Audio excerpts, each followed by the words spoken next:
ये गुप्ता एंड गुप्ता जो कि सिविल इंजीनियरिंग का एक ऑब्जेक्टिव बुक है, उसी का चैप्टर है। अप्लाइड मैकेनिक्स या ग्राफिक स्टैटिक्स या कह सकते हैं इंजीनियरिंग मैकेनिक्स या अप्लाइड मैकेनिक्स, जो भी इसको बोल सकते हैं, या सिर्फ मैकेनिक्स भी बोलते हैं। ठीक है, इससे पहले हम लोग 1 से लेकर के 10 तक का जो चैप्टर है गुप्ता एंड गुप्ता का, इस बुक का हम लोग सॉल्व कर चुके हैं पूरा का पूरा।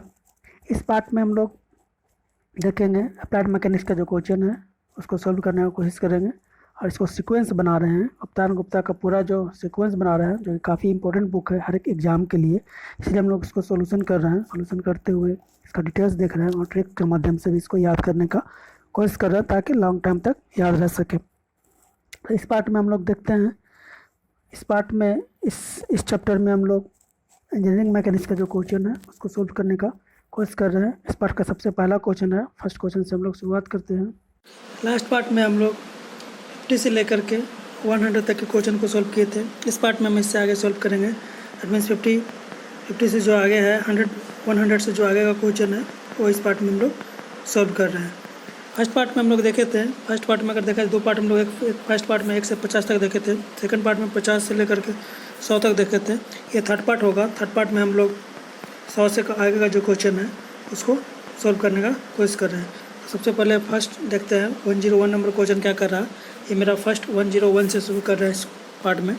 तो फर्स्ट क्वेश्चन मेरा क्या कर रहा है, फर्स्ट क्वेश्चन कर रहा है a ladder of weight W rest against a smooth vertical wall जो है स्मूथ दिया हुआ है, ठीक है, and rest on a rough horizontal ground. Horizontal ground जो है वो रफ है, और the coefficient of friction between the ladder and the ground being 1/4 the maximum angle of inclination of the radar to be vertical if a man of weight W is to walk the top of the it safely is done। करने का मतलब इसका ये है कि एक मेरा radar दिया हुआ है, इस तरह से एंगल निकालने के लिए बोल रहा है। मान लीजिए tan x के फॉर्म में निकालना है, tan के x के फॉर्म में निकालना है, ठीक है। तो इस पर एक इसका ओवरऑल वेट W दिया हुआ है, इस पर एक मैन है, एक मैन इस पर मूव कर रहा है, तो इसका जो वेट लगेगा वो W दिया हुआ, और इसका रडार का भी वेट जो है W दिया हुआ। ये पॉइंट एक पॉइंट यहाँ पर A हो जाएगा, ये पॉइंट भी यहाँ पे हो जाएगा। तो अगर फ्रिक्शन देखा जाए तो यहाँ पर एक फोर्स देखा जाए हॉरिजॉन्टल की ओर, यहाँ पर एक नॉर्मल फोर्स लगेगा, बाल की ओर से जो नॉर्मल फोर्स इस पर लगेगा वो कितना लगेगा इस डायरेक्शन में। मान लिया जाए नॉर्मल लग रहा है यहाँ पे नॉर्मल, ठीक है, N1 मान लिया जाए, और एक यहाँ पर जो फोर्स लगेगा इस डायरेक्शन वर्टिकल डायरेक्शन में वो N2 लगेगा। इसके बाद फ्रिक्शन, ये फ्रिक्शन लेस है तो म्यू बराबर यहाँ पे 0 है, ठीक है, लेकिन इसका फ्रिक्शन लगेगा, जो फ्रिक्शन इसका लगेगा वो बाल इधर की ओर लगेगा, वो कितना लगेगा म्यू इंटू N2 लगेगा, ठीक है। तो इसी को फ्री बॉडी डायग्राम बनाना है। हम लोग देखें जो बाल लग रहा यहाँ पर लग रहा था ये W लग रहा है, यहाँ जो फोर्स लग रहा है नॉर्मल फोर्स लग रहा है N1 लग रहा था, यहाँ पर नॉर्मल फोर्स लग रहा है वो N2 लग रहा है, यहाँ पर एक फोर्स लग रहा है फ्रिक्शन कितना लग रहा है mu into N2। Horizontal force देख रहे हैं तो यहाँ से देख रहे हैं क्या हॉरिजॉन्टल में सिर्फ N1 लग रहा है और म्यू N2 लग रहा है, तो यहाँ से कह सकते हैं। उसके बाद अगर मोमेंट ये मान लिया जाए मेरा A था, ये मेरा B था, तो यहाँ से समेशन ऑफ मोमेंट निकालते हैं किसके अबाउट A के अबाउट, उसको 0 करते हैं। तो 0 करने के बाद अगर डिस्टेंस मेरा ये मान लिया जाए y है, ओवरऑल ये x है, अगर मान लिया जाए ये टोटल मेरा ट्रायंगल बन रहा था, ये मान लिया जाए y है, ये x है, ये एंगल निकालना था तो y के फॉर्म में निकल जाएगा। इस पॉइंट के बाद मान लिया जाए m summation of moment at a equal to 0 करेंगे, तो यहाँ से सॉल्व करेंगे। सॉल्व करने के बाद जो मेरा वैल्यू आ रहा है y x का वो कितना आ रहा है 1/3 आ रहा है। दैट मीन्स यही जो हो जाएगा मेरा tan थीटा का वैल्यू कितना आ जाएगा y/x, और y/x का वैल्यू कितना आ रहा है 1/3। तो tan इनवर्स निकालना था, means tan theta is equal to मेरा कितना आ रहा था y divide by x that is equal to 1/3। तो करना कुछ नहीं था, सिंपल सा जो लेडार केस दिया हुआ है इस पर जो मोमेंट लग रहा है इस वेट W लग रहा है, यहाँ पर जो सिर्फ लोड डायग्राम, यहाँ फ्रिक्शन लग रहा था, यहाँ फ्रिक्शन 0, यहाँ पर नॉर्मल फोर्स लग रहा है, एक नॉर्मल फोर्स यहाँ पे लग रहा है। ये मान लिया जाए A था, ये B था, कुछ भी मान लेते हैं। तो समेशन ऑफ मोमेंट इस पॉइंट के अबाउट निकालते हैं, मोमेंट 0 करता है, तो यहाँ से मेरा y/x, ये ओवरऑल डिस्टेंस y है, ये मेरा x है, तो y/x का वैल्यू निकल जाता है। सिंपल मोमेंट इक्वेशन निकालना था, उससे निकल जाएगा, that is D. If the body is lying on a plane which inclination with horizontal is less than angle of friction. कह रहा है, क्या कर रहा है इसमें, एक बॉडी जो है कहाँ लाइट कर रहा है, इंक्लिनेशन प्लेन पे with horizontal is less then the angle of friction. एक प्लेन पे एक बॉडी है, ये मान लिया जाए एंगल थीटा है, कह रहा है कि थीटा जो है वो लेस है किससे, म्यू से, मीन्स tan इनवर्स म्यू से। तो बोल रहा है तो क्या होगा, the force is required to move the body upward.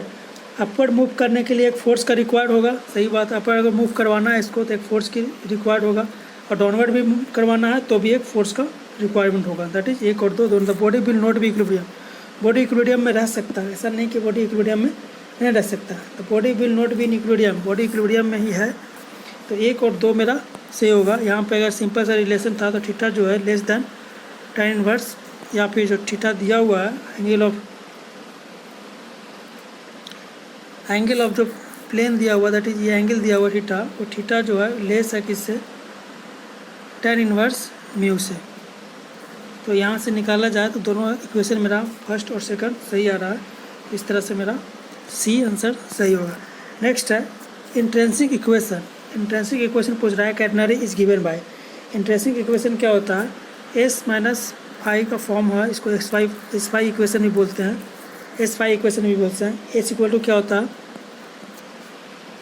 S is equal to क्या होता है, सी tan फाई, या एस फाई इक्वेशन भी इसको बोलते हैं, एस फाई इक्वेशन। तो एस फाई इक्वेशन क्या होता है, S is equal to C tan phi. Next है the shape of suspended cable, the shape of suspended cable for a uniform distributed load. Uniform distributed load के लिए जो shape होगा, अगर मान लीजिए यूडीएल के फॉर्म में अगर सस्पेंडेड है तो इस तरह से इसका सैगिंग कर्व बनेगा, और सैगिंग होगा क्या होगा, तो 2 डिग्री कर्व या पैराबोलिक बोल सकते हैं, तो parabolic, that is B. Next है Cartesian equation, Cartesian form of the equation catenary. Cartesian equation क्या होता है, तो कार्टेशियन इक्वेशन कोस एच में x बाई सी, ये जो होता है कैटेनरी इक्वेशन होता है कार्टेशियन फॉर्म में, सी कोस एच एक्स बाई सी। या फिर दूसरा फॉर्म में इसका अगर देखा जाए, जो इसका इक्वेशन होता है D square divide by D X square is equal to 1 by C under square root 1 plus D Y by D X का होल स्क्वायर। तो नहीं आया, ये d2 by divide by D X square is equal to 1 by C under square root 1 plus D Y by D X square. इसी को solve करेंगे तो कितना आ रहा था मेरा, कोस एच एक्स डिवाइड बाई सी, और आगे में जो आ रहा था वो सी। इसको सोल्व करेंगे तो इतना था ही कैटेनरी फॉर्म में कार्टेशियन इक्वेशन। इस तरह से ए इसका सही आंसर है। नेक्स्ट है cable loaded with 10 kN per metre of span is stretched between. एक केबल है लोडेड है 10 kN per metre, span is stretched between support in the same horizontal line 100 metre apart if the central dip 10 metre, जो deflection है वो कितना दिया हुआ 10 metre, then the maximum and minimum pull in the cable. मान लिया जाए इस तरह से केस बन रहा है, एक यहाँ पे पॉल है, एक यहाँ पे, दोनों के बीच में केबल दिया हुआ है। तो इसमें पूछ रहा है कि मैक्सिमम और मिनिमम कितना होता है। तो मैक्सिमम जो होता है पुल में, तो मैक्सिमम जो होता है अगर इस पॉइंट पे देखा जाए सपोर्ट पे, तो जो फोर्स लगेगा, एक फोर्स वर्टिकल की ओर लगेगा, एक हॉरिजॉन्टल की ओर लगेगा। तो हॉरिजॉन्टल फोर्स होता है, ये वर्टिकल लग गया, एक हॉरिजॉन्टल लग गया। तो हॉरिजॉन्टल फोर्स होता है, उसी फोर्स को हम लोग टी मिनिमम बोलते हैं। तो टेंशन मिनिमम या टेंशन फोर्स बोलते हैं, मिनिमम बोलते हैं हॉरिजॉन्टल को। ये डिफ्लेक्शन दिया हुआ कितना, ये डिफ्लेक्शन मान लिया जाए एच दिया हुआ है, टोटल डिफ्लेक्शन इसमें दिया हुआ है, सेंट्रल डिप बोले या डिफ्लेक्शन बोले, वो दिया हुआ है। तो इससे निकल जाएगा हॉरिजॉन्टल फोर्स मेरा एच होता है, और एच ही जो होता है वो टी मिनिमम होता है। और अगर मैक्सिमम देखा जाए, इस पॉइंट पर, एक पॉइंट पर लिया जाए, इस पॉइंट पर मेरा एच लग रहा है और ऊपर की ओर वर्टिकल लग रहा है, तो रिजल्टेंट जो होगा वो मैक्सिमम होता है। तो जो मैक्सिमम होगा, मैक्सिमम फोर्स जो होगा वो under square root H square plus V square होगा। रिजल्टेंट जो होगा वो मैक्सिमम होगा, और मिनिमम जो होगा वो हॉरिजॉन्टल होगा। यहाँ पर मिनिमम और मैक्सिमम पूछ रहा है, तो मिनिमम अगर निकाला जाए तो हॉरिजॉन्टल निकाल देंगे। हॉरिजॉन्टल का कितना होता है, WL square divide by 8H। ये हम लोग कर्व में देखे थे, 3 इंच आर्क का देखे थे, उसका हॉरिजॉन्टल थ्रस्ट कितना होता है W²/8H। W का वैल्यू दिया हुआ है 10, L का वैल्यू दिया हुआ है 100 मीटर, L दिया हुआ है, H दिया हुआ है, सेंट्रल डिप दिया हुआ है 10 मीटर। इसको सोल्व करेंगे, सोल्व करने के बाद जो H का वैल्यू आ रहा है, H का वैल्यू निकल जाएगा यहाँ से। H का वैल्यू कितना आ रहा है, H का वैल्यू जो आ रहा है मेरा 1250 आ रहा है, 1250 आ रहा है। तो H जो होगा वो T मिनिमम होता है, तो 12 मिनिमम इससे निकल जाएगा। 250 ऑप्शन मेरा इसमें दिया हुआ है और इसमें दिया हुआ है। इसके बाद आप क्या करेंगे, रिजल्टेंट निकालेंगे। अब वर्टिकल निकालेंगे, वर्टिकल कितना हो जाएगा इसमें। अगर वर्टिकल निकाला जाए तो देखा जाए, अगर खंबा देखा जाए, इस सपोर्ट एक सपोर्ट ये है, इस पर अगर यूडीएल है तो वर्टिकल लोड कितना हो जाएगा इसमें। ये अगर आर ए मान लेते हैं, ये आर बी मान लेते हैं, तो सिमेट्री है, तो सिमेट्री है तो इसका हाफ इस पे लगेगा और हाफ इस पे लगेगा। तो यहाँ से कह सकते हैं कि आर ए बराबर आर बी और बराबर कितना हो जाएगा WL/2, WL/2। ये वर्टिकल निकल गया। तो W दिया हुआ है मेरा 100, W दिया हुआ है मेरा कितना 10 और L दिया हुआ है 100 2 5, तो कितना हो जाएगा 500। यहाँ से निकाल लिए कि वर्टिकल फोर्स निकल गया मेरा 500, हॉरिजॉन्टल निकल गया था मेरा 1250। ठीक है, यहाँ से रिजल्टेंट निकाल लेंगे। रिजल्टेंट कितना होगा B² + H²। उसके बाद सोल्व करेंगे, सोल्व करने के बाद मेरा T मैक्सिमम भी आ जाएगा, T मैक्सिमम का वैल्यू निकल जाएगा रिजल्टेंट के बराबर। वो कितना आ रहा 1346 आ रहा, दैट इज़ 1346 और 1250, दैट इज़ सी इसका करेक्ट आंसर होगा। सिंपल इसमें बेसिक जो इक्वेशन था वो दो ही याद करने लायक था। जो मिनिमम होता है वो हॉरिजॉन्टल जो होता है, हॉरिजॉन्टल जो फोर्स लग रहा है उसी को T मिनिमम बोलते हैं, और जो मैक्सिमम होता है वो रिजल्टेंट होता है, तो R² + B² कर सकते हैं। नेक्स्ट क्वेश्चन है मिनिमम पुल। मिनिमम पूछ रहा है suspended cable with support at 2 ends is equal to. तो मिनिमम पुल अभी हम लोग देखे थे क्या होता था, हॉरिजॉन्टल थ्रस्ट। मिनिमम पुल कौन सा होगा, तो हॉरिजॉन्टल थ्रस्ट जो होगा वो मिनिमम पुल होगा। और अगर मैक्सिमम देखा जाए तो resultant of horizontal thrust and support reaction is known as, इसको क्या बोलेंगे, तो मैक्सिमम पुल बोलेंगे, इसको मैक्सिमम बोलेंगे और ये मिनिमम बोलेंगे। नेक्स्ट है a light rope is loaded, light rope है मीन्स वेटलेस है, loaded with many equal weight at equal horizontal interval. Many मतलब बहुत सा, इक्वल लोड दिया हुआ है, वेट दिया हुआ है, equal horizontal interval. Then the points of suspension, अगर मान लिया जाए कोई केबल है, इस केबल पे और एक हॉरिजॉन्टल रोप कोई है, उस पर बहुत सा दिया हुआ है, मनी लोड दिया हुआ, पॉइंट लोड। इसका जो सैकिंग होगा इस तरह से कह सकते हैं, इस तरह से सैक करेगा, जस्ट लाइक यूडीएल। ये पैराबोलिक ही सैक करेगा, या कह सकते हैं कि पैराबोलाइड इसका सैकिंग जो होगा, सस्पेंशन का जो केबल होगा क्योंकि बहुत सारा लोड दिया हुआ, मनी इक्वल लोड्स दिया हुआ है। तो इस तरह से इसको अगर लोड लगाएंगे मनी टाइम्स पर, तो इस तरह से इसका शेप बनेगा, तो पैराबोलिकली बनेगा ये। नेक्स्ट है the maximum pull in the cable carry a uniformly distributed load and support at 2 ends which are the same level is. Maximum pull पूछ रहा है कि मैक्सिमम पुल कहाँ पे होगा। The maximum pull in a cable carry a uniformly distributed load. एक केबल पे यूडीएल डाला हुआ है, तो पूछ रहा है कि मैक्सिमम लोड, मैक्सिमम पुल कहाँ पे होगा। तो मैक्सिमम पुल अभी हम लोग देखे थे, जो मैक्सिमम पुल आ रहा था वो कितना आ रहा था, रिजल्टेंट के बराबर आता था, वो कितना आ रहा था R² + H²। कहाँ पे आ रहा था, तो सपोर्ट पे आ रहा था, जिस सपोर्ट पे था उसी पे मैक्सिमम आ रहा था। कह सकते हैं कि सपोर्ट पे मेरा मैक्सिमम आएगा। Next a heavy uniform chain of density 100 Nm/m hang between fixed support at the same level, the minimum tension in the chain is. क्या बोला, मिनिमम टेंशन दिया हुआ है, heavy uniform chain of density दिया हुआ है 100 Nm/m, refer to suitable axis, the equation of curve on which its chain lies. जो equation होगा इसका कौन सा होगा। इक्वेशन दिया हुआ है y/c = cos h x/c। हम लोग जानते हैं जो c तो पूछ रहा है, then the refer to suitable लगता है विच ऑफ द चैन। तो अगर देखा जाए इक्वेशन का वैल्यू, इक्वेशन दिया हुआ है y/c = cos h, तो कुछ इसमें क्या रहा है वो देखते हैं। फिर c का वैल्यू पूछ रहा है, c कितना होगा। तो हम लोग जानते हैं कि इक्वेशन c बराबर क्या होता है, T minimum divided by linear density. जो चैन का जो लीनियर डेंसिटी है वो ही T minimum divided by linear density. T minimum मेरा कितना दिया हुआ था, T मिनिमम मेरा दिया हुआ है, अगर C बराबर देखा जाए तो T मिनिमम 200 दिया हुआ है, 200, और लीनियर डेंसिटी मेरा कितना दिया हुआ 100। तो यहाँ सॉल्व किए तो कितना आ जाएगा 2 metre, that is A। Next है a ball moving on a smooth horizontal table hits a rough vertical wall. एक बॉल है जो मूव कर रहा है कहाँ, स्मूथ पे, और टच करता है किसको, रफ को। Then the coefficient of restitution between the ball and ball being 1/3, then the ball rewound at the same angle, the fraction of its kinetic energy lost। तो kinetic energy में क्या change होगा, simple से पहले दिया हुआ है इसमें कोएफिशिएंट ऑफ रेस्टिट्यूशन क्या होता है, E is equal to velocity of separation divide by velocity of approach, velocity of separation divide by velocity of approach. तो वेलोसिटी ऑफ सेपरेशन मान लेते हैं, अगर वेलोसिटी ऑफ सेपरेशन निकालना है, वेलोसिटी ऑफ अप्रोच अगर भी मान लेते हैं, तो वेलोसिटी ऑफ सेपरेशन पहले निकाल लेते हैं कितना होता है, इसको भी मानते हैं, तो इसको कितना हो जाएगा, ई दिया हुआ 1/3।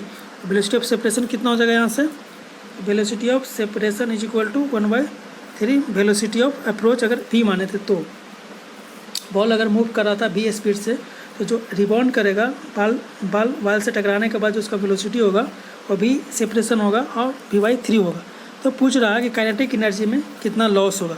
तो फर्स्ट में काइनेटिक एनर्जी अगर देखते हैं तो कितना हो रहा था, हाफ एम वी स्क्वायर। तो सेकंड केस में अगर काइनेटिक एनर्जी देखते हैं तो कितना होगा, हाफ एम v2। तो v2 कितना था मेरा 1/3 हो गया था, तो v स्क्वायर डिवाइड बाई 9 कह सकते हैं। तो v2 डिवाइड बाई 9। तो यहाँ से क्या दिए हैं कि अगर फर्स्ट केस में एनर्जी देखा जाए तो k है, तो सेकंड टाइम में जो एनर्जी हो रहा था वो कितना हो रहा था, k/9 था। तो पूछ रहा है एनर्जी का लॉस कितना हुआ। तो लॉस कितना हुआ, तो k - k/9 यहाँ से सॉल्व करेंगे तो कितना आ जाएगा मेरा 8/9। 8/9% का जो है लॉस हो रहा है, तो 8/9 मेरा डी में दिया हुआ। सिंपल इसमें ध्यान देना, लॉस पूछ रहा है तो पहले k था, अब कितना हो गया k/9, लॉस कितना हो गया 8/9 का लॉस हुआ। नेक्स्ट है a ball of mass m1, एक बॉल है जिसका मास m1 है, impinging directly on the stationary ball. कोई एक बॉल है ये मूव कर रहा, एक इसमें टकराता है जो स्टेशनरी है, इसका U 0 है, इसका मास 2 है, m2 है। If the coefficient of distribution between them is E, then the fraction of the total kinetic energy dissipated by the impact. तो फिर से वही पूछ रहा है कि काइनेटिक एनर्जी में लॉस कितना हुआ। तो सिंपल सा फिर वही लगा देना फार्मूला। पहला केस में काइनेटिक एनर्जी निकाल देना है हाफ m1 v स्क्वायर, और फिर k2 निकाल देना है हाफ m v2 स्क्वायर। और E का वैल्यू दिया हुआ E बराबर कितना होता है, कोएफिशिएंट ऑफ रेस्टिट्यूशन दिया हुआ velocity of separation divide by velocity of approach. दोनों को निकाल लेंगे, इसको सॉल्व करेंगे। सॉल्व करने के बाद जो टोटल लॉस हो रहा है, लॉस इन काइनेटिक एनर्जी वो कितना हो रहा है, m2 1 माइनस E का square divide by m1 plus m2 divide by that is b।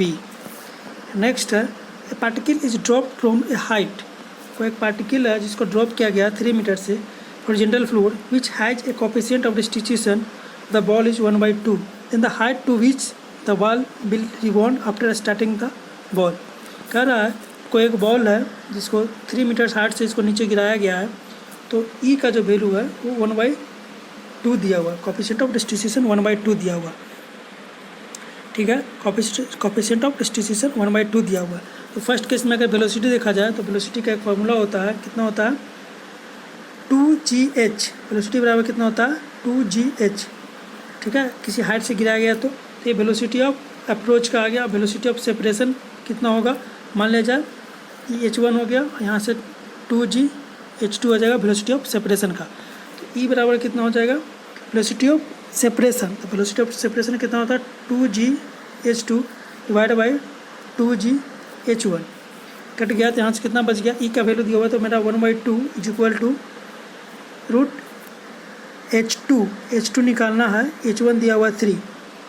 इसको सॉल्व करेंगे तो इधर इसका स्क्वायर आएगा 3/4, मतलब 3/4। h2 का जो वैल्यू आ गया h2 बराबर 3/4 आ गया, h2 बराबर 3/4 आ गया। 3/4 किस में दिया हुआ था, h2 बराबर 3/4। अगर h2 देखा जाए 3/4 3/4 मतलब 3/4, इसको सोल्व करेंगे तो 0.75 आएगा, दैट इज बी। नेक्स्ट है a ball is drop from a height 16 metre on a horizontal fluid if the rebound to a height 9 metre after striking the fluid in the coefficient of distribution. Same question है, अगर coefficient of distribution क्या होता है, E is equal to velocity of separation divide by velocity of approach. तो separation के बाद जो height आ रहा है वो 9 मीटर आ रहा है, तो यहाँ से कह सकते हैं 2g into 9 divide by approach का वेलोसिटी कितना था 16 मीटर 16 मीटर, तो 2g इंटू 16, इसको सॉल्व करेंगे तो कितना आएगा 3/4। तो ई इज इक्वल टू कितना आ गया मेरा 3/4, दैट इज सी। नेक्स्ट है two ball of mass 3 kg and 6 kg are moving with velocity 4 metre per second and 1 metre per second respectively towards each other. ठीक है, टू बॉल है, एक इधर की ओर मूव कर रहा, एक इधर की ओर मूव कर रहा, ये towards each other. After impact the 3 kg ball come to rest, this can happen only if the coefficient of distribution between the ball. फिर से कोएफिशिएंट ऑफ डिस्ट्रीब्यूशन पूछा है, तो कोएफिशिएंट ऑफ डिस्ट्रीब्यूशन पूछा है कितना होगा, तो कोएफिशिएंट ऑफ डिस्ट्रीब्यूशन हम लोग जानते हैं कितना होता है, E is equal to velocity of separation divide by velocity of approach. Velocity of separation देखा जाए तो वेलोसिटी ऑफ सेपरेशन कितना होता है v2 minus v1 divide by u1 minus u2, v2 divide by u1। यहाँ से v1 निकालेंगे, पहले v1 क्या था, 2 बॉल था, देखा जाए 2 ball 3 kg and 6 kg are moving with velocity 4 metre per second and 1 metre per second, मतलब एक वेलोसिटी इधर से मूव कर रहा है, एक इधर से मूव कर रहा। तो यहाँ से कह सकते हैं m1 v1 plus m2 v2 is equal to, आगे गए हैं तो दूसरा जो है वो रेस्ट में है, तो m2 इंटू v, यहाँ से v निकालेंगे, उसको सॉल्व करेंगे तो v का बराबर वैल्यू आ रहा है मेरा 1 metre per second, 1 metre per second. तो वेलोसिटी ऑफ सेपरेशन मेरा 1 आ गया और वेलोसिटी ऑफ अप्रोच दिया हुआ, तो e बराबर कितना होता है v2 minus v1 divide by u1 minus u2। तो v2 कितना दिया हुआ है मेरा 1 आ गया, u1 कितना दिया हुआ था 4, और u2 जो था अपोजिट डायरेक्शन में था इसका, तो माइनस के साथ 1 आ जाएगा, यहाँ पर कितना आ जाएगा 1 माइनस माइनस 1 प्लस, तो 1/5, ई बराबर जो आ गया मेरा 1/5 आ गया, दैट इज बी। सिंपल सा याद रखना, E is equal to v2 minus v1 divide by u1 minus u2, coefficient of separation divide by velocity of approach. A body of mass m moving with constant velocity v hits another body of the same mass at rest and stick to it, then the velocity of the compound body after collision। कह रहा है कि 2 body है, फिर से a body of mass a moving with constant velocity, ये v से move कर रहा, it's another body of the same mass at rest, इसका जो वेलोसिटी है वो 0 है, मास सेम है, the mass of the body is rest on the, इसका मास सेम है दोनों का, तो बोरा hits another body of the same mass rest and the stick to it, then the velocity इसमें अटैच हो जाता है। तो यहाँ से कह सकते हैं m1 v1 plus m2 into v2 0 is equal to m1 2m1 हो जाएगा, m1 plus m2 into v, यहाँ से v निकाल लेंगे, v कितना दिया हुआ मान लें v, तो v डैश का वैल्यू निकल जाएगा, यहाँ से m से m कैंसिल, बच गया v/2, तो v डैश बराबर कर सकते हैं v/2, v डैश बराबर कितना आ जाएगा v/2, तो आंसर मेरा बी। नेक्स्ट है when a body slide down an incline surface the acceleration of the body is given by. कोई एक बॉडी है एक इंक्लाइन सरफेस पे अगर स्लाइड कर रहा है तो उसका जो एक्सेलरेशन होगा वो कितना होता है, तो एक्सेलरेशन m, अगर एक्सेलरेशन देखा जाए इंक्लाइन बॉडी है, मास ये है, तो M A is equal to M G sine theta होता है, m से m कैंसिल, तो एक्सेलरेशन बराबर कितना होता है g sine theta B. Next question पे आते हैं, क्या कह रहा है, a body is drop from a height 100 metre at the same time another body is project vertically upward with a velocity 10 metre per second, the 2 particles will. क्या हो रहा है कि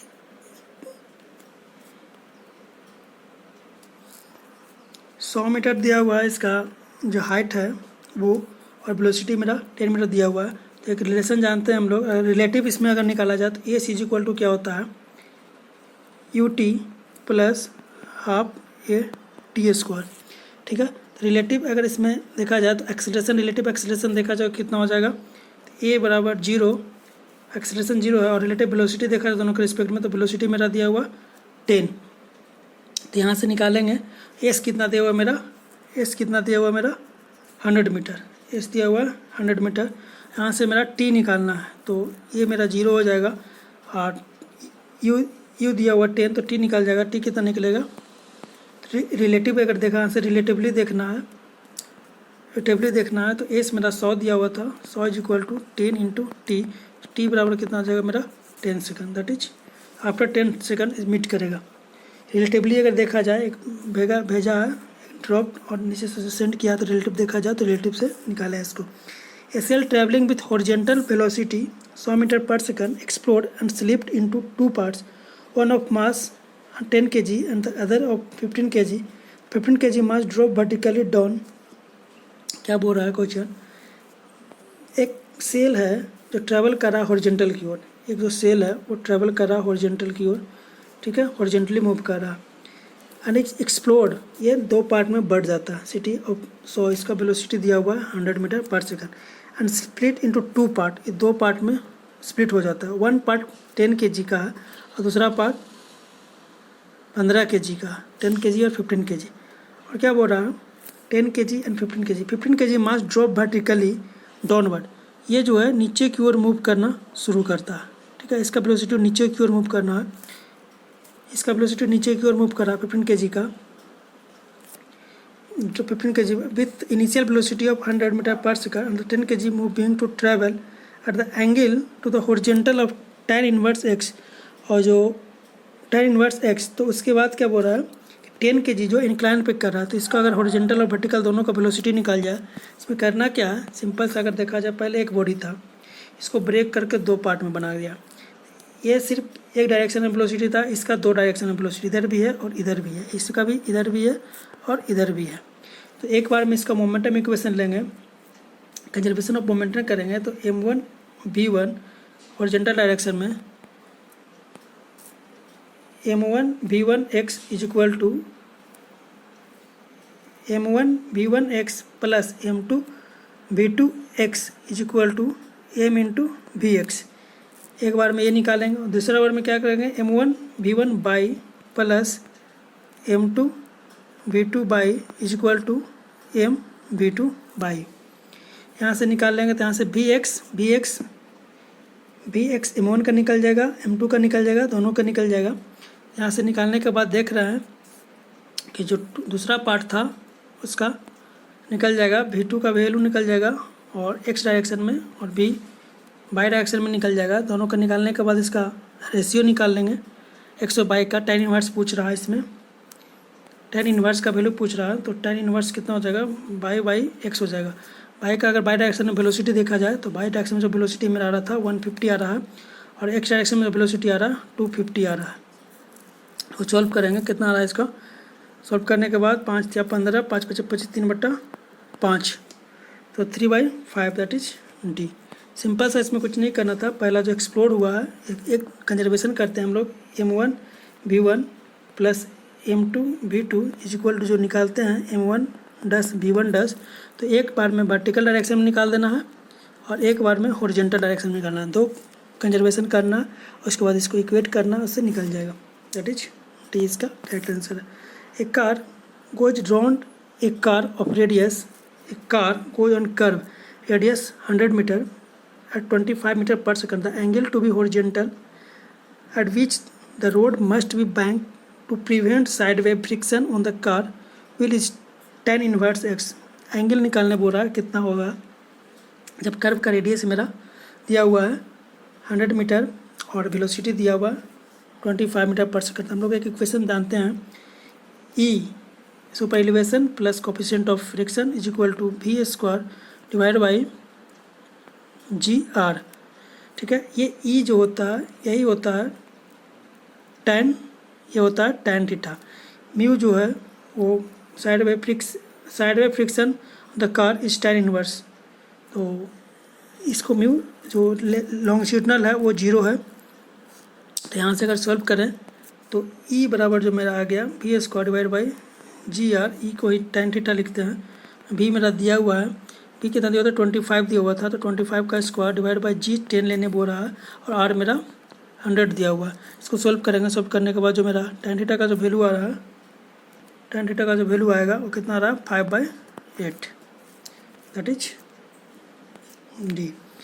ए cell of mass 100 kg travelling with a pieces during, question क्या कर रहा है, एक सेल है ऑफ मास दिया हुआ है सेल का 100 kg का, ट्रैवलिंग विथ ए वेलोसिटी दिया हुआ है, ब्रेक इनटू 2 इक्वल पीसेस, मतलब एक बड़ा पार्ट है, ये आगे चल के 2 पार्ट में पट गया इक्वल पीस में, ठीक है, which provide an extra kinetic energy, इसको प्रोवाइड किया गया extra kinetic energy 20,000 joule, 20,000 joule.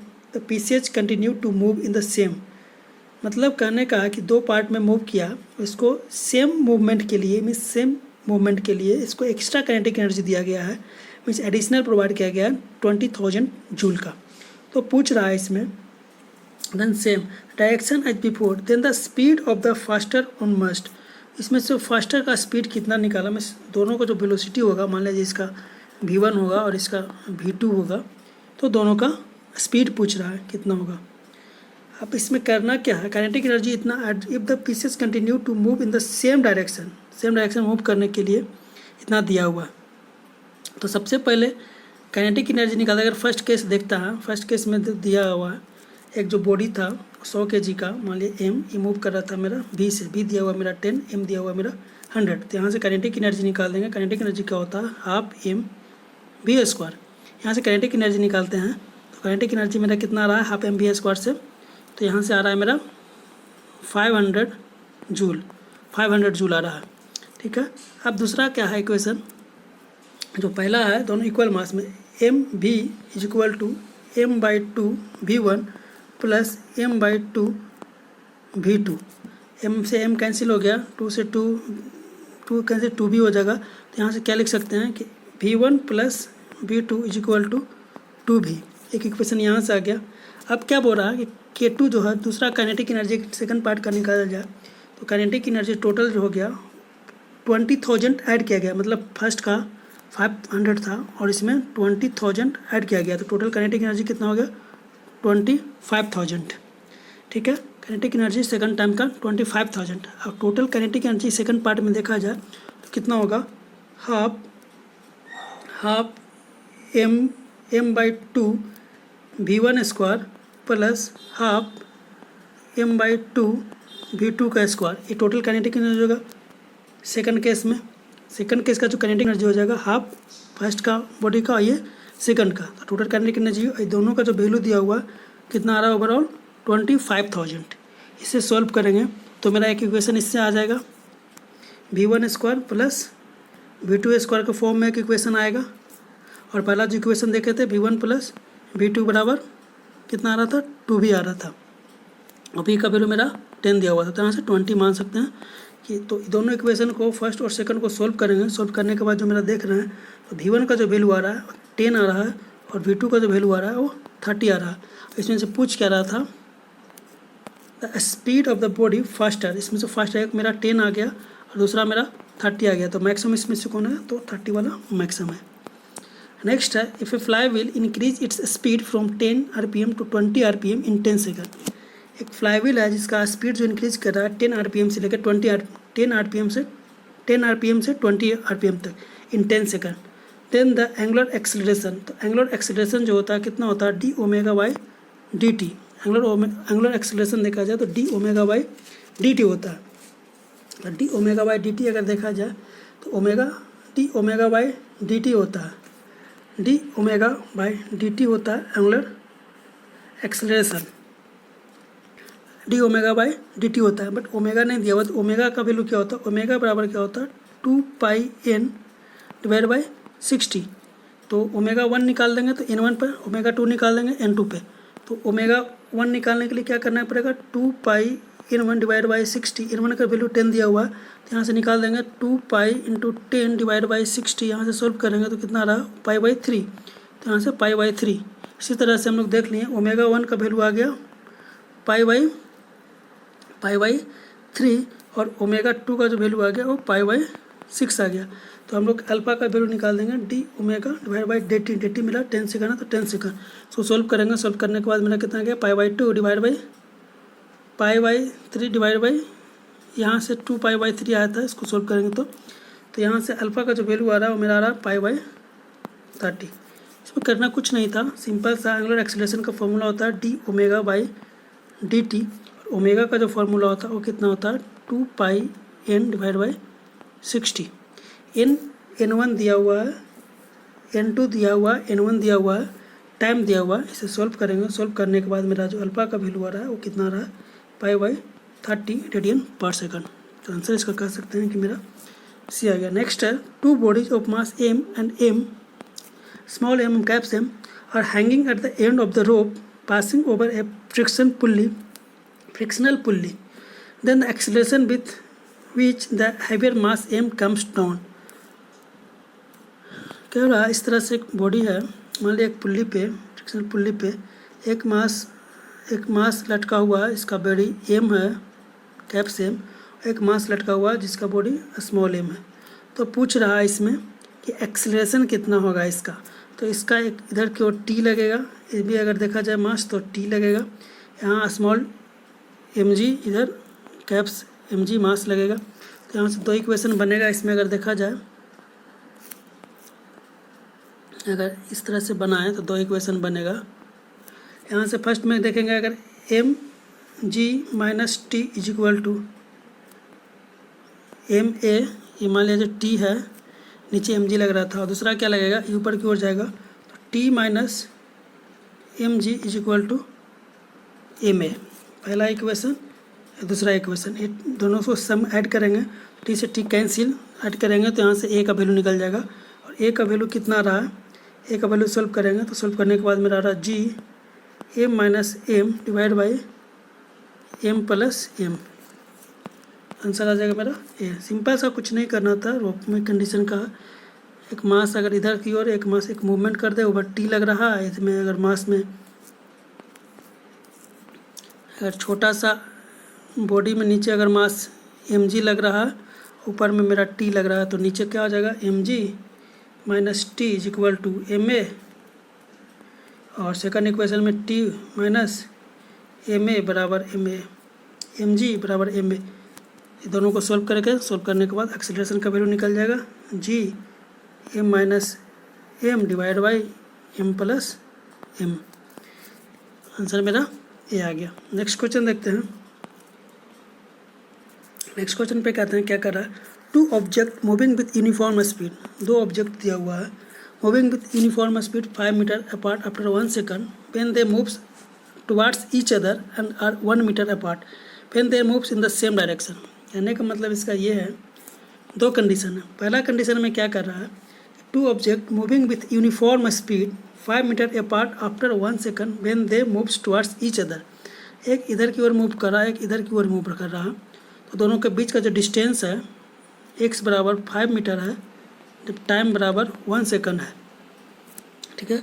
2 body अगर मूव कर रहा है तो अपोजिट डायरेक्शन में, दोनों टुवार्ड्स ईच अदर, तो पहला केस हो गया। और दूसरा केस क्या हो गया, इसको पढ़ा।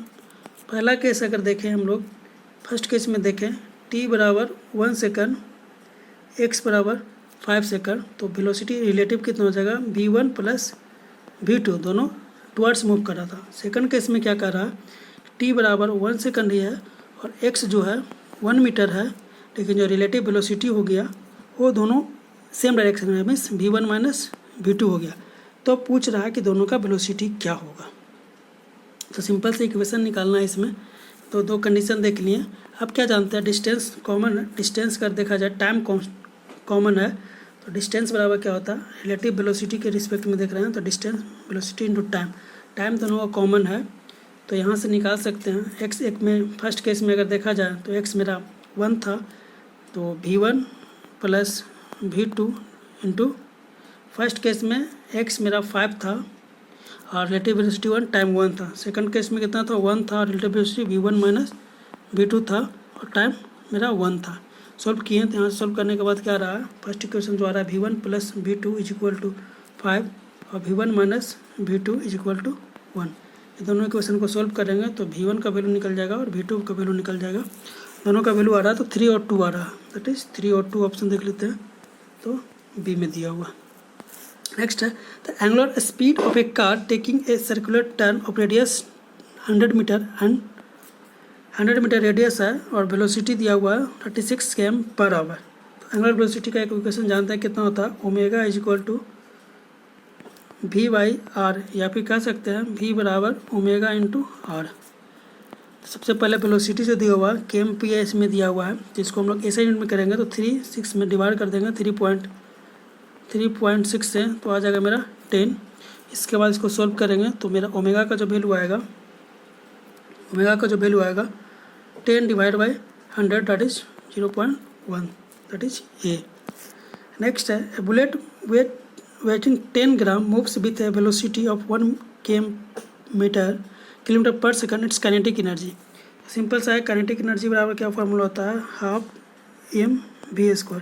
m का वैल्यू दिया हुआ है, v का वैल्यू दिया हुआ है, तो इसका हम लोग काइनेटिक एनर्जी निकाल लेंगे। काइनेटिक एनर्जी का निकालेंगे, सॉल्व करने के बाद कितना आ रहा है तो 500 आ रहा है। इसको सॉल्व किए तो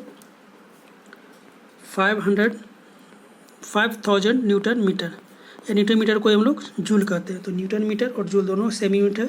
5000 केजी पर मीटर नहीं होगा, केजी मीटर यूनिट नहीं होता है, तो न्यूटन मीटर जो होता है जूल का यूनिट है, अभी जूल है, तो ये और ये दोनों सेम है, तो कह सकते हैं 1 और 3 इसका करेक्ट आंसर है। Stone was throw vertically upward throw कर रहा है from the ground with a velocity 50 metre per second. After 5 second another stone was throw vertically upward from the same place if the both the stone strike the ground at the same time पे strike करा, then the velocity with which the second stone was throw should be. तो second stone का जो velocity है वो कितना होगा, कह रहा है कि एक यहाँ से भेजा गया, उसके बाद 5 सेकंड के बाद दूसरा भेजा, तो T1 माइनस T2 का 5 सेकंड दिया हुआ है, ठीक है, T1 माइनस T2 का 5 सेकंड दिया हुआ, तो T1 बराबर कितना हो जाएगा, टाइम ऑफ फ्लाइट जो मैक्सिमम जो होता है वो टाइम ऑफ फ्लाइट होता है, तो 2u divide by g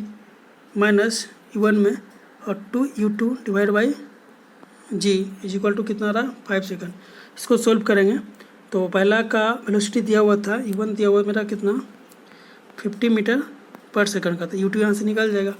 simple सा इक्वेशन सिर्फ हमको याद रखना था, T1 माइनस T2 का जो गैपिंग है वो कितना दिया हुआ था इसमें 5 सेकंड दिया हुआ, तो T1 माइनस T2 बराबर 5 सेकंड, और T time of flight maximum कितना होता है 2u/g। इसको सोल्व करेंगे, सोल्व करने के बाद जो आंसर आ रहा है 25 मीटर पर सेकंड आ रहा है V2 का वैल्यू।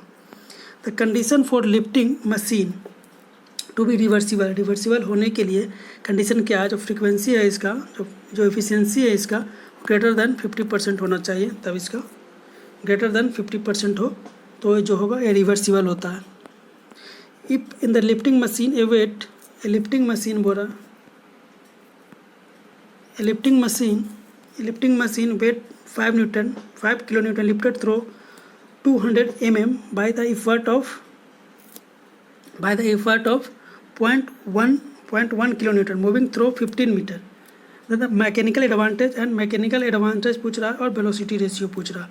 तो मैकेनिकल एडवांटेज होता है फोर्स का रेशियो होता है, मीन्स 5 डिवाइड बाई 0.1, और वेलोसिटी रेशियो होता है डिस्टेंस मूवमेंट का रेशियो होता है। डिस्टेंस मूवमेंट कितना हो रहा है तो 200 mm डिवाइड बाई 15 मीटर, तो इसको mm में करेंगे तो 15,000 हो जाएगा। इसको सॉल्व करेंगे, सॉल्व करने के बाद देख रहे हैं तो मैकेनिकल एडवांटेज कितना हो जाएगा मेरा, मैकेनिकल एडवांटेज मेरा हो जाएगा 50, और अगर इसका देखा जाए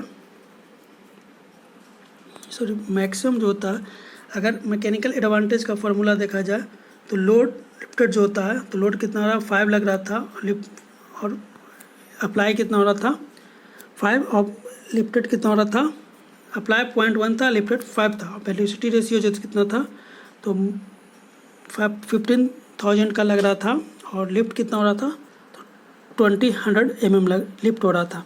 इसको सोल्व करेंगे तो सोल्व करने के बाद इसका 50 आ रहा, और इसको सोल्व करेंगे तो 75 आ रहा। इस तरह से इसका सब आंसर देखा जाए तो मेरा ये आ रहा।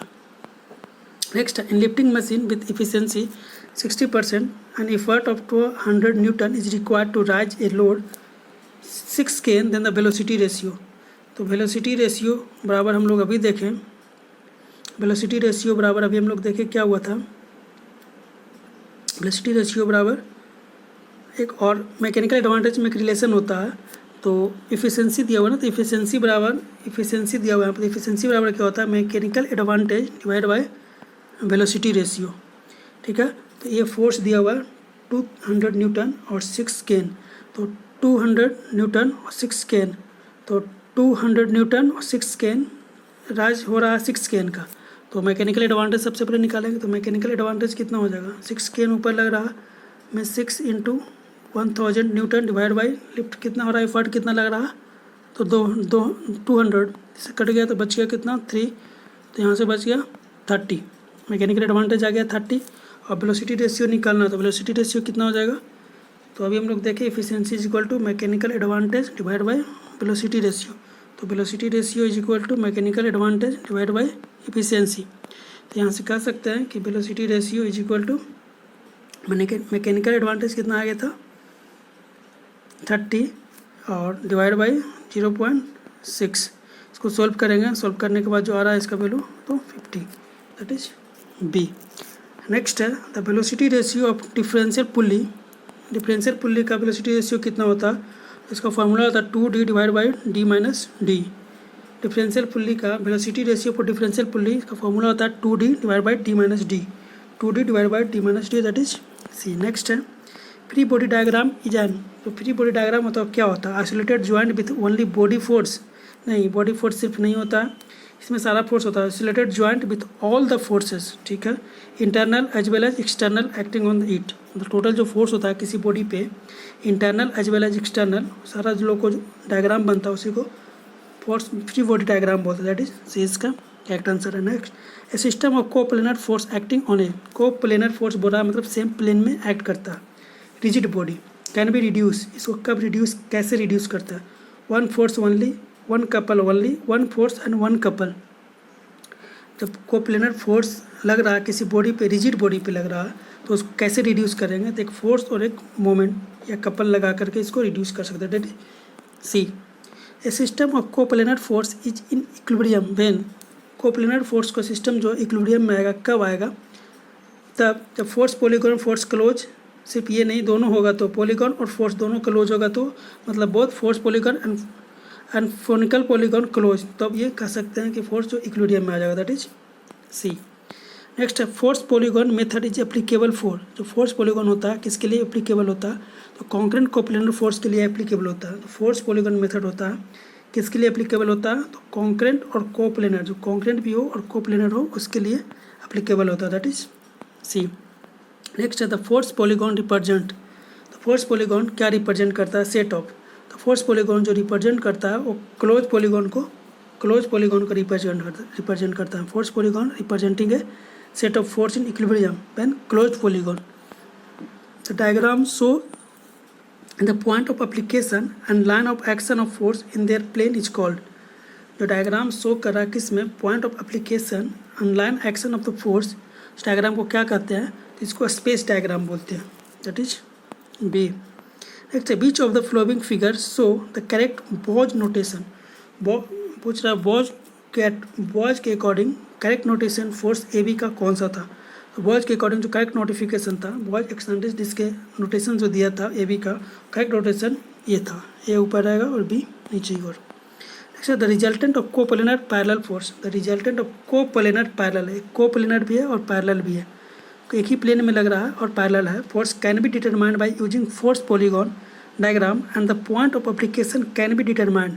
इसका जो पॉइंट है किसके अनुसार डिटरमाइन करेंगे, तो फॉर्निकुलर पॉलीगॉन जो होगा उसके अनुसार डिटरमाइन करेंगे। नेक्स्ट है if two forces are in equilibrium then force must be. अब दो फोर्सेस, जब टू फोर्स है वो इक्विलिब्रियम में है तो क्या होगा, two force are in equilibrium then the force must be in magnitude, must be equal in magnitude। हाँ, must equal होना चाहिए, equal होगा तभी इक्विलिब्रियम में होगा।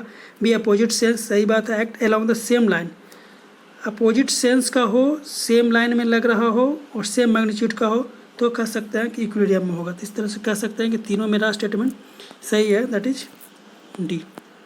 नेक्स्ट है the graphical method of determining the force. Graphical method पूछ रहा है किसका, फोर्स डिटरमाइन करने का ट्रेस किस पे बेस्ड होता है। तो ग्राफिकल मेथड जो होता है मेथड ऑफ जॉइंट पे बेस्ड होता है। मेथड ऑफ जॉइंट में क्या होता है, summation of X is equal to 0 और summation of F by is equal to 0। दो इक्वेशन कंपलसरी रहता है इसको सॉल्यूशन करने के लिए। तो यहाँ से कह सकते हैं graphical method determine for force is called method of joint. The bending moment in an arch is a proportional to. Bending moment जो होता है आर्च में किसका प्रोपोर्शनल होता है, तो vertical ordinate of funicular polygon, vertical ordinate of arch intersect between the arch axis and the funicular polygon. हम लोग देखे थे बाय मूडीज थ्योरम। इसमें अगर देखा जाए तो जो इस तरह से इसका डायग्राम बनाए थे, इसका डायग्राम देखा जाए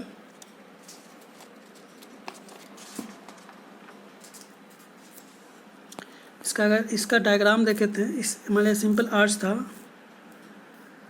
ये दोनों के बीच का जो गैपिंग था उसी का प्रोपोर्शनल होता है मोमेंट।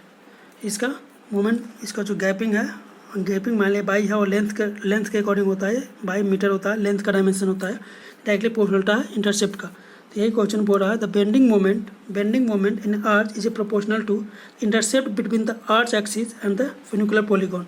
अभी देखिए जो डायग्राम होता है इसको फोनिकुलर डायग्राम बोलते हैं। ये मेरा आर्च एक्सिस हो गया, तो आर्च एक्सिस और फोनिकुलर डायग्राम के बीच में जो इंटरसेप्ट है उसी का प्रोपोर्शनल होता है क्या, तो मोमेंट प्रोपोर्शनल टू बाई, ये डिस्टेंस बाई है। तो यहाँ से कह सकते हैं कि मेरा ये सही होगा। नेक्स्ट है to determine the support reaction in a simply separate beam A B. एक सिंपली सेपरेट बीम है, इसका सपोर्ट रिएक्शन डिटरमाइन करना है कैरिंग इंक्लाइन लोड। इस पर अगर इंक्लाइन लोड लग रहा है, फिर A is the hinge support and B is the roller support, then funicular polygon. तो जो हिंज सपोर्ट है वहाँ से हम लोग शुरू करेंगे, तो must be start only at A, that is A. Next question में आता है, नेक्स्ट मेरा क्या कर रहा है, फर्स्ट इसमें देखें हम लोग must be start from A. Next question क्या कर रहा है, the member force in statically indeterminate. The member force in statically indeterminate truss. जो इनडिटरमिनेट ट्रस में जो है मेंबर फोर्स वो क्या होता है, इनडिटरमिनेट ट्रस में जो फोर्स होता है उसको हम ग्राफिकली जो है ग्राफिक की वजह से कैन नॉट बी ऑब्टेन, मतलब ऑब्टेन नहीं कर सकते हैं ग्राफिक की वजह से, ग्राफिकली उसको हम डिटरमाइन नहीं कर सकते हैं।